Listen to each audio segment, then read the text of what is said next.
Masechet Chulin Daf Vav. On était en train de voir la Gzera de Rabban Gamliel qui disait que malgré qu'a priori on disait que la shrita d'un kouti est kshera, est venu Rabban Gamliel et son bedin et ont décrété et ont interdit la shrita d'un kouti. Donc on rappelle, un kouti, ce sont des gens, des goïms, qui se sont convertis par crainte du lion qui les dévorait. Et ces gens-là continuent à faire Avodah Zara même après qu'ils se sont convertis, comme on verra tout de suite. Et donc les Chachamim étaient en marloquette à savoir quel est le statut de ces personnes-là.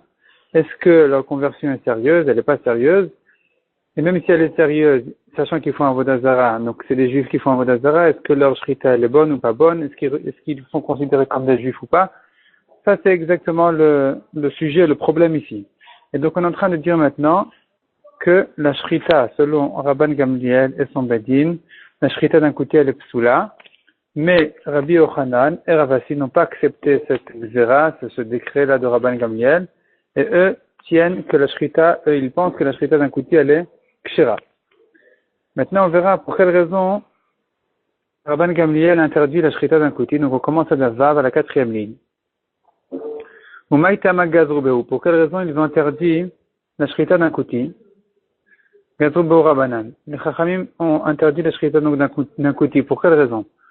Répond la Gemara, Kiha de Rabbi Shimon ben Elazar, comme cette histoire-là, de Rabbi Shimon ben Elazar, Shadre Rabbi Meir l'a envoyé, la touye Khamra, d'amener du vin, Ibekouté, de chez les Koutim. Ashkecha Usava, en allant là-bas, il a rencontré un vieux. Amarle, le vieux lui a dit, il lui a ramené un pasuk dans Michelet qui dit Vesamta sakin beloecha, mets un couteau dans ta bouche, dans tes joues, autrement dit, retiens-toi, imba nefeshata, si tu es un homme d'âme. C'est-à-dire, retiens-toi, n'y va pas si vraiment tu es au niveau, de te retenir, tu n'as rien à faire là-bas chez les Koutim, c'est pas pour toi. Qui c'est ce vieux-là? Tosfot disent que, on voit le premier Tosfot, Ashkecha Usava, il a rencontré donc un vieux, Yesh Mefarshim, Dechol Mekom Shu Mazkir Usava, il y a des Mefarshim qui disent qu'à chaque fois que s'écrit le mot Usava dans la Gemara, Hu Eliyahu c'est Eliyahu. Mais Tosfot c'est une petite remarque, Ve'if Charles Marken, il n'est pas possible de l'expliquer de cette manière-là dans la Gemara dans Shabbat qui dit, le Perek Bamem Adikin, la Gemara dans Shabbat, le Ouda de Rabbi Shimon ben Yochai. Une histoire avec Rabbi Shimon ben Yochai. Là-bas, Rabbi Shimon ben Yochai a tué, a maudit le Haoussava de l'histoire là-bas. Là-bas, donc, il ne s'agit pas de Eliyahu Hanavi, c'est impossible. Rabbi Shimon n'était pas content de ce Haoussava. Donc là-bas, ça peut pas être Eliyahu Hanavi. Ça ne veut pas dire que c'est nulle part Eliyahu Hanavi. Peut-être qu'ici, c'est quand même Eliyahu Hanavi. Donc, on continue l'histoire. Et donc, là où Haoussava, le vieux, a fait la remarque de ne pas aller chez les Koutim. Alors, Rabbi Shimon ben Elazar a fait demi-tour, Rabbi Meir, et il a raconté à Rabbi Meir ce qu'on lui a dit. Vegazar Alen, et à ce moment-là, Rabbi Meir a décrété, a interdit la shrita des Koutim. Maïtama, pour quelle raison il a été gozer, il est interdit. Amar Rav Nachman bar Yitzchak, Dmut Yona Matz'u Lehen, une forme de Yona, de colombe, d'oiseau, ils les ont trouvés chez les Koutim, de Rosh Har Gerizim, au sommet du mont Gerizim, Shayu Ovdinota, que les Koutim la servaient. Ils faisaient Avodah Zara. Et alors, c'est pas la preuve que tous les Koutim sont méchants. S'il y en a quelques-uns qui font Avodah Zara, ça veut pas dire que ce sont tous des Rechaïm. Explique la Gemara, Rabbi Meir mais Rabbi Meir va les Shitato, comme son avis, des Chaïch Lemyuta, qui Rabbi Meir, il craint toujours même la minorité. Donc même si ils étaient peut-être qu'une partie des Koutim, Rabbi Meir toujours craint que celui que je rencontre, il fait partie du Miout. Et c'est pour ça que il faut interdire tous les Koutim. Le Gazarouba, il a décrété, il interdit la majorité, à tout Miouta, à cause de la minorité. Donc ils sont tous interdits. Je me corrige, Rabbi Meir dans cette histoire n'interdit que le vin des Koutim. Rabban Gamliel est venu à derrière Rabbi Meir et a interdit aussi la shrita des coutumes. Ce que dit la Gemara tout de suite, Rabban Gamliel ou Bedino Nami.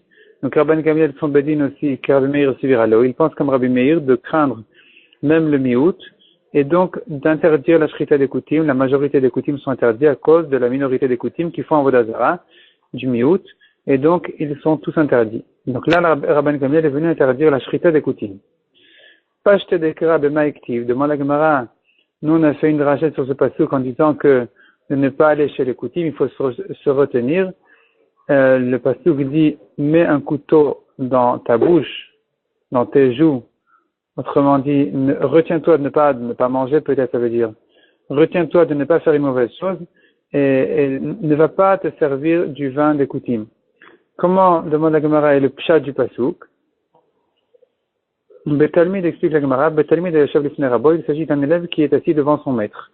Le Taner Rabbi Chia, comme dit Rabbi Chia, qui te chèvre l'ilchom, lorsque tu t'assois pour te nourrir du pain de Et Moshel, du gouverneur, Bin Tavin, comprend, et Asher le Faneras qui se trouve devant toi, le Samta Sakin Beloecha, mets un couteau dans tes joues, Imbal Nevashata si tu es un homme d'âme.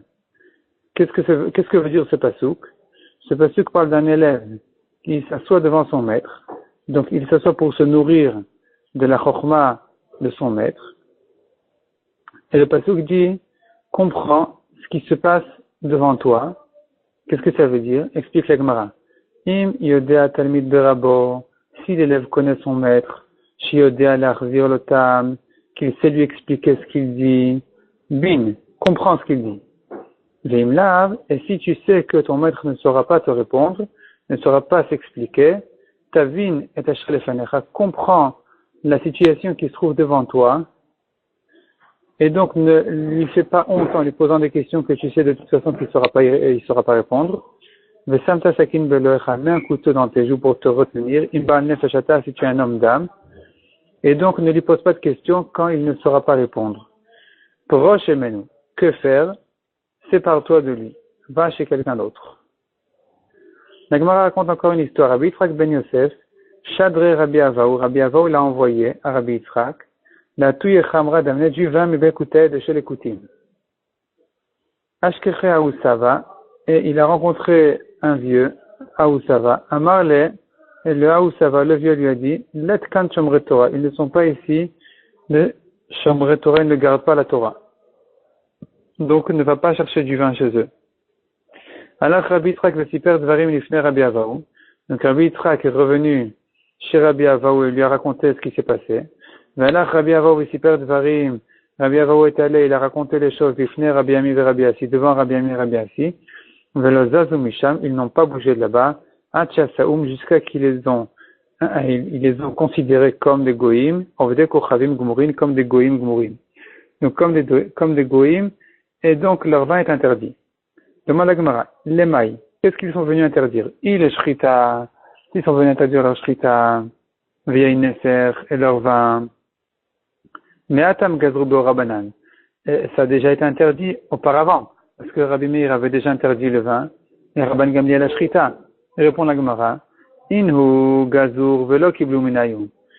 Les premiers Rabbi Meir et Rabban Gamliel ont décrété, mais le public n'a pas accepté la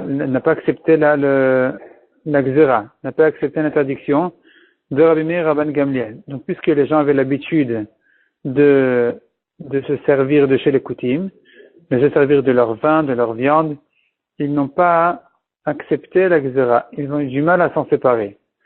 Mais lorsque est arrivée la génération de Rabbi Ami et Rabbi Assi, quelques générations plus tard, c'était déjà plus possible de se séparer d'eux. Donc le public était déjà plutôt mûr à cette idée-là. Atou Rabbi Ami et Rabbi Assi, sont venus Rabbi Ami et Rabbi Assi, Gazrou ont décrété avec Iblu Minayu, et les gens ont accepté la Gzera. Demande la Gemara Maï Ovde Kochavim Gumurin. Qu'est-ce que ça veut dire que les Koutim sont considérés comme des Goïm Gumurim, comme des Goïm complets? Amar Rav Nachman bar Yitzhak, réponse, Levatel Reshut, Veliten Reshut, pour annuler sa propriété et donner sa propriété. De quoi s'agit-il? Ukdetania explique la Gemara comme la Braïta qui dit, Israël Moumar, un juif, qui est Moumar, donc qui transgresse des mitzvot. Il fait des averot, mais cependant il est Meshamer Shabbato Bashuk. En public, il garde le Shabbat. Donc il prend pas les voitures sur des boulevards, sur un boulevard central pendant Shabbat. Il fait attention de ne pas transgresser le Shabbat en public. Il est considéré encore comme un juif. Et donc, Mevatel Reshut, Venoten Reshut. Il peut annuler sa propriété ou donner sa propriété. De quoi il s'agit? Et le problème, il est dans le cas où il y a des voisins, donc des voisins juifs, qui ils devaient faire Eruv, donc ils devaient s'associer, tous les voisins de l'immeuble devaient s'associer sur un pain, de manière à considérer que tout l'immeuble n'est qu'un seul appartement qui est associé à tout le monde. Et donc, de cette manière-là, on pourra porter pendant Shabbat d'une maison à l'autre de l'immeuble. Maintenant, il faut faire donc ce Eruv en question. Ce Eruv, c'est ce mélange qui mélange tout le monde. Si un des voisins a oublié de s'associer dans le Eruv, donc de participer au Eruv, il interdit à tout le monde de porter dans cet immeuble-là. Que faire? Si c'est un juif, il peut leur dire pendant Shabbat, j'annule ma propriété. Donc, je suis plus propriétaire de ma maison, et donc, je ne suis plus, en tant qu'ici, un propriétaire qui vous interdit de porter. Donc, vous avez le droit de porter. Ou bien, je vous donne mon réchou, je vous donne ma propriété, je vous donne ma maison. Et donc, à partir de ce moment-là, même pendant Shabbat, il peut le faire, et il est permis aux autres de porter dans cet immeuble-là. Donc, s'il s'agit d'un juif, même qui transgresse des mitzvot, mais en public, il garde le Shabbat, il peut se retirer de cette manière-là. Par contre, dit le Braïta, celui qui transgresse le Shabbat en public, et un homme va-t-il reshut, celui-là est comme un goy, il ne peut plus annuler pendant Shabbat sa propriété, venoten reshut, ni de donner sa propriété, mais pnei shamru, puisqu'on a dit, Israël, noten reshut, on va-t-il reshut, ce n'est qu'un juif qui peut donner sa propriété ou annuler son reshut, sa propriété. Ou boved kouchavim, mais un goy, adjiskor, il faut venir et louer son appartement. Donc, on ne peut pas dire au goy, retire-toi, annule ta propriété, donne ta propriété. Ça ne marche pas comme ça avec un goy. Le goy, il faut venir et lui louer son appartement. La Gemara dans Eruvin explique que c'est pour nous éloigner des goyim. On nous complique la vie à ne pas avoir affaire à des goyim, parce que quand le goy il entend qu'on vient lui louer son appartement, ça devient déjà plus compliqué. Donc tout se complique, et tout ça sert à nous éloigner du voisinage des goyim. Donc en tout cas, le Israël le juif qui transgresse le Shabbat en public, il est considéré comme un goy, il ne peut pas se retirer de son appartement, on est obligé de louer son appartement. Ketad, donc comment, de quelle manière, apparemment ça se rapporte sur la Recha, de quelle manière on annule sa propriété, on la donne. Amarlo, s'il lui a dit le juif, Reshutik nuyalecha, ma propriété, mon appartement était acquise, Reshuti mevutelet lecha, ou bien je te l'annule, c'est-à-dire elle est annulée pour toi, elle est annulée de chez moi pour tes besoins.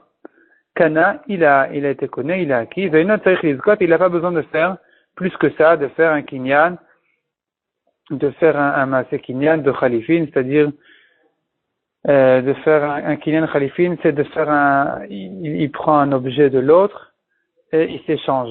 Moi je prends ton objet et toi tu prends ma propriété. Ça c'est une sorte de kinyan. Là il n'y a pas besoin de faire, il suffit de dire, si c'est un juif, il suffit de lui dire j'annule ma propriété ou je te la donne. Raconte Gemara une nouvelle histoire. Rabbi Zera et Rabasi, Ikleu, donc ils sont arrivés, les Pundeka de Yaé. Pundeka, dans le Pundak, c'est une auberge. De Yaé, c'est l'endroit. Aïtulekamayu, on leur a servi, Betsim, des œufs, Hametsu Makot, qui étaient grillés, qui étaient beaucoup cuits, Beyain, mélangés avec du vin, assaisonnés avec du vin. Rabbi Zera lo achal, ve Ravasi achal. Rabbi Zera n'a pas mangé, Ravasi en a mangé. Amal Rabbi Zera le Ravasi. Rabbi Zera a demandé à Ravasi, Velocha Ishmar, est-ce que mon maître ne craint pas les ta'arovet de maï au mélange du vin qui est de maï, qui n'a peut-être pas été prélevé correctement, les maasrot? Amar le lavadatai, j'ai pas pensé à ce problème. Rashi explique qu'on n'a pas de problème ici du vin, parce que il n'a pas vu le problème du vin, parce que c'était mélangé, c'était que pour assaisonner, donc il n'a pas réalisé le problème. Amar Rabbi Zera. Rabbi Zera s'est étonné. Est-ce possible que les Chachamim ont interdit à la Ta'arovet de maï le mélange du Dmaï, donc de quelque chose qui était acheté dans Amaharet, de quelqu'un qu'on ne sait pas s'il a prélevé les Maasrot ou pas, et qu'il faut donc, dans le doute, reprélever les Maasrot. Et si est-ce possible que les Chachamim ont interdit ce Dmaï-là en question, même dans un mélange, où Mistai Amilta, et qu'est arrivé une chose pareille, de Rav Asi, le Meichal Issoura, que Rav Asi a mangé de ce Issour-là, si déjà Bemtan Shel Tzadikim, la bête de Tzadikim, en Akadosh Baruch Hu Mevita Kala Al-Yada, en Akadosh Baruch Hu ne laisse pas manger de la nourriture interdite, Tzadikim Atman le Kol Sheken, a fortiori que les Tzadikim eux-mêmes, Akadosh Baruch Hu ne laisse pas manger des choses qui sont interdites. Donc comment est-ce possible que Ravasi ait pu oublier une chose pareille et ne pas réaliser, manger quelque chose qui a déjà été interdit? Donc la question ici, elle tourne en fait autour de la lacha, à savoir ce qui a été acheté dans un maharet, ce qui s'appelle de maï, donc on ne sait pas si ça a été prélevé ou pas. Est-ce que, donc, il faut prélever les maasrot? La question elle est quand ça se trouve dans un mélange, est-ce que tous les mélanges est interdit ou pas? Donc si tout était interdit, comment c'est possible que Ravasi ait oublié une chose pareille et qu'il en ait mangé avant de prélever les maasrot? Nafak Rabbi Zera. Rabbi Zera est sorti chercher une réponse. Dak ve'ashkar. Il a étudié et il a cherché et il a trouvé la halakha qui résout le problème.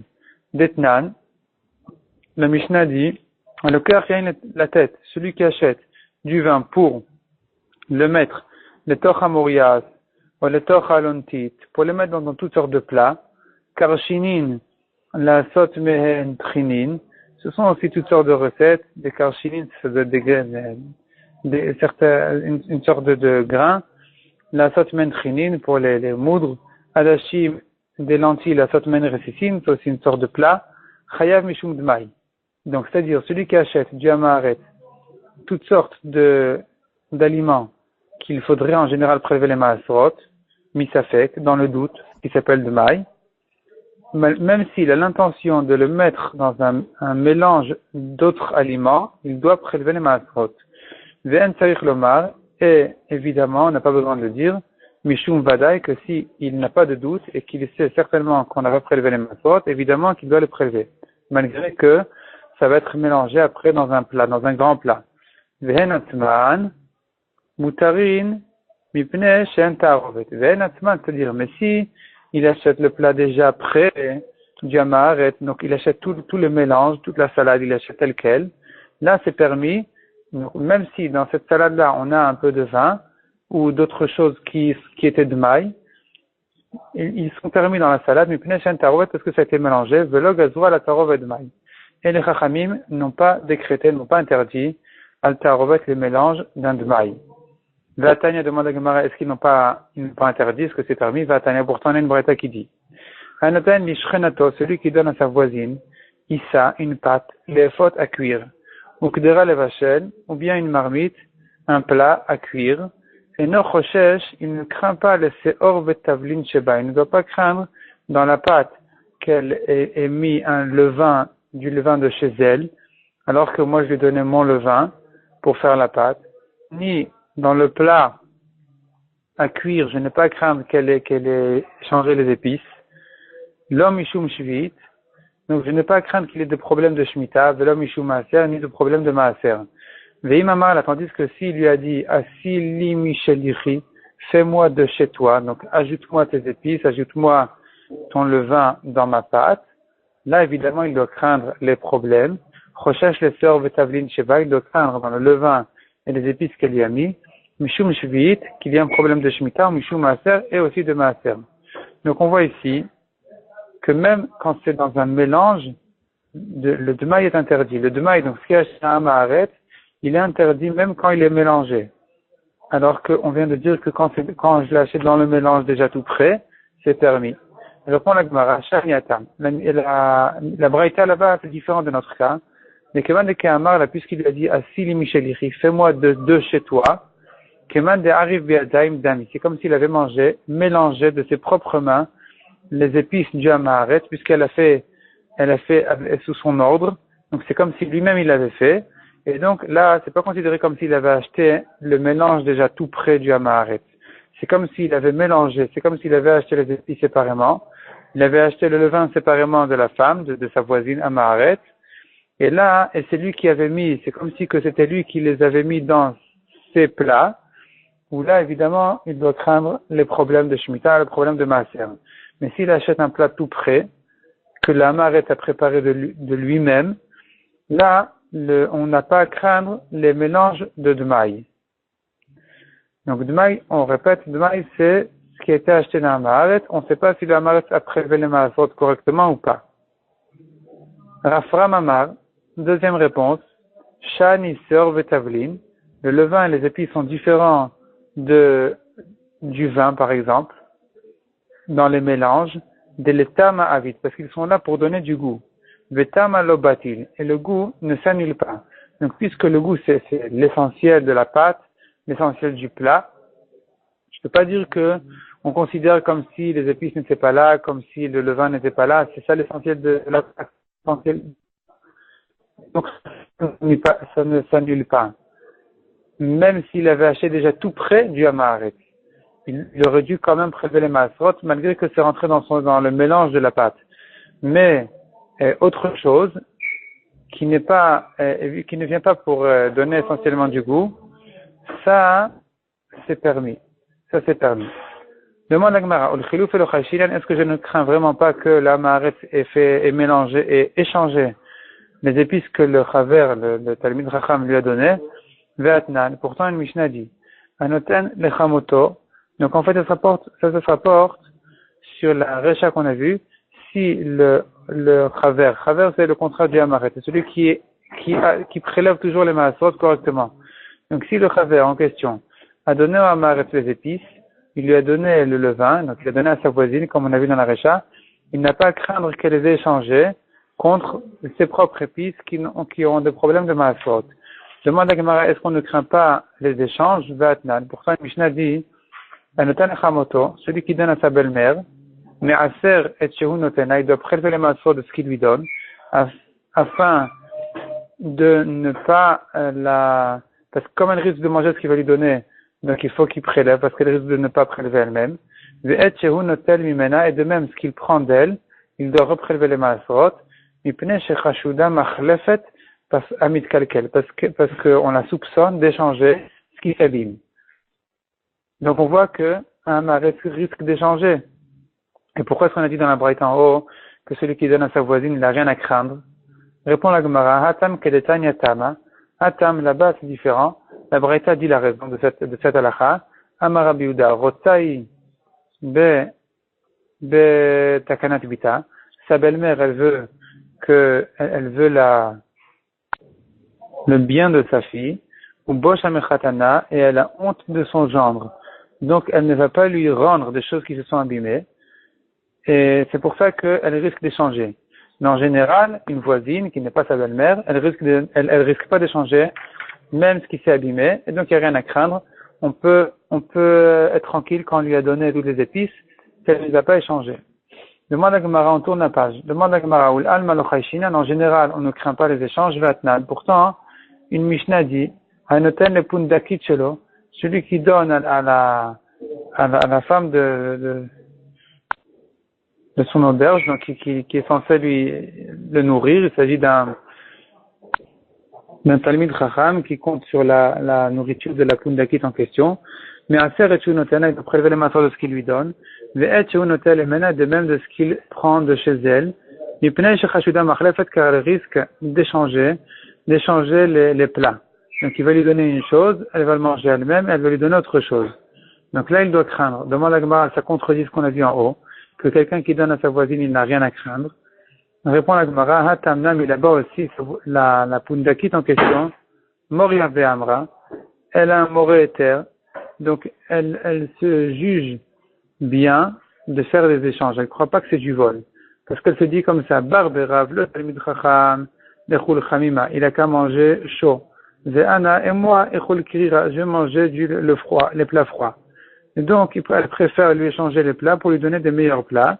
Et c'est pour ça qu'on craint les échanges. Mais une voisine, en général, il n'y a rien à craindre. Et donc, c'est permis. Demande la Gemara avec le Chilouf et le Chashinan, est-ce que, en général, on ne craint pas les échanges? La Tanya, pourtant la Braïta dit, et travers la femme d'un Chaver, donc on a bien dit Chaver, ce sont les Talmidei Chachamim qui font attention à la pureté, à la Tahara, qui font attention au Maasot. Et sa femme, elle a le droit d'aider une femme à Maaret, Tochenet, elle peut moudre avec Eshet Amaret, une femme de Maaret, Vizman Chitmea, lorsque la femme du Chaver, elle est Tmea. Parce que quand elle est Tmea, elle a l'habitude de se retenir de ne pas manger tout ce qu'elle voit. Et donc ici aussi, elle ne va pas se servir de ce qu'elle voit chez la femme du Amaret. Et donc, il n'y a rien à craindre. Elle ne risque pas de manger des choses dont on n'a pas prélevé les maasot. Avala Vizman Chiteora, mais pas un moment où elle est pure, où elle est Teora, parce que là, elle a l'habitude de manger ce qu'elle voit tranquillement, sans se retenir.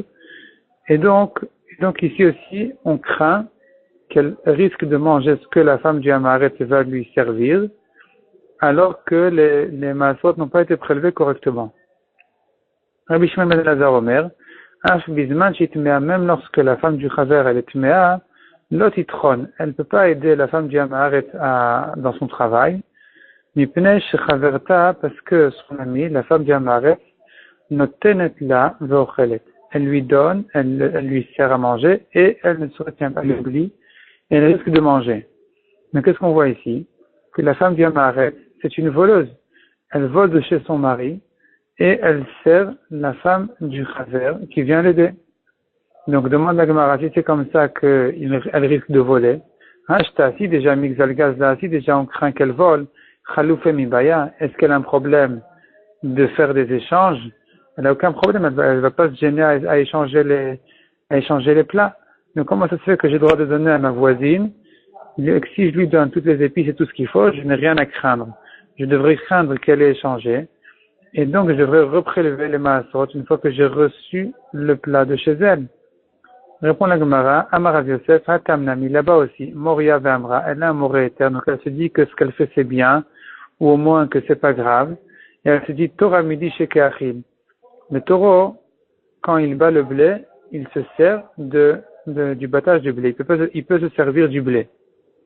De la même manière, cette femme-là se dit la femme du Amaret, mon amie, la femme du Chaver, elle vient, elle travaille, elle m'aide à moudre la récolte, à faire tout ce qu'il faut.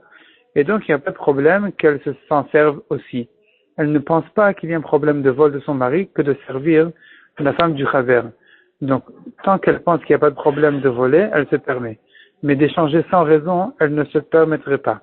C'est pour ça que les échanges, on ne les craint pas, sauf si c'est la belle-mère, ou bien sauf si c'est une femme qui s'occupe d'un Talmid Chacham.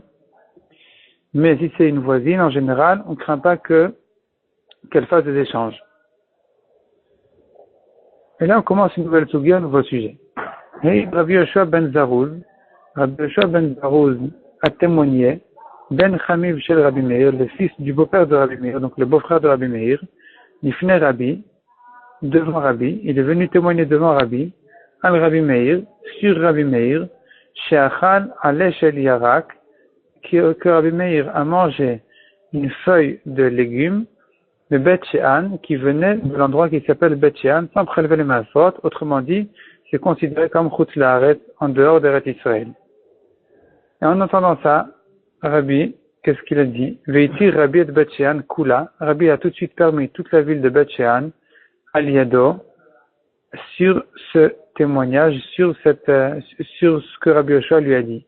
Donc, en s'appuyant sur cette histoire-là, Rabbi a compris que Bet Shean, est considéré comme la reste, comme en dehors des Israël. C'est pour ça que Rabbi Meir s'est permis de manger des légumes de là-bas sans prélever les matzot.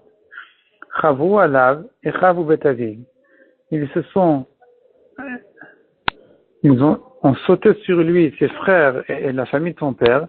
Amrou, là, ils n'étaient pas contents. Ils n'étaient pas contents de Rabbi. Ils lui ont dit, Makom, un endroit, donc la ville de Beth-Shean, Shavotecha, Vavotecha, que tes pères et tes grands-pères, Nagoub Bissou, ils avaient l'habitude de le considérer comme un endroit interdit, comme un endroit d'Eretz Israël dont il faut prélever les maasot, d'où il faut prélever les maasot. Ata Tinok Boeter, et toi tu vas venir et tu vas dire que c'est un endroit permis. Tarash Len Mikrazé. Alors Rabbi, pour les apaiser, il leur a ramené une histoire. L'histoire, elle est sur Chizkiyahu, le roi de Yehuda, Chizkiyahu, en voyant que les Bnei Israël faisaient Avodah Zara du serpent que Moshe avait fait dans le désert. Il est venu, et qu'est-ce qu'il a fait? Dit le pasuk, Vechitet, il a broyé, Nechash Anechoshet, le serpent de cuivre, Asher Asa Moshe, que Moshe a fait. Qui a de Yamim Ha'ema, car jusqu'à ce jour-là, Ayub Bnei Israël Mekaterim, le Bnei Israël le servait, lui brûlait des offrandes, il s'en servait, il faisait Avodah Zara. Vaikra le Nechushtan, et il a appelé Nechushtan. Et là, on peut se poser la même question. Chizkiyahu, il était précédé par beaucoup de rois tzadikim, de ses ancêtres, qui eux, n'ont pas touché le serpent de Moshe. Lui est venu et il l'a broyé. Alors, on peut s'étonner de la même manière ici. Efshar, demande le Gemara, est-ce possible que Ba'asa velo biaro, Asa, qui était un roi tzadik, est venu et il n'a pas brûlé, il n'a pas touché ce serpent. Ba Yehoshaphat est venu Yehoshaphat après Asa, lui aussi velo biaro, il ne l'a pas brûlé. Valo kol avodah zara shebaolam, Asa Yehoshaphat biarum.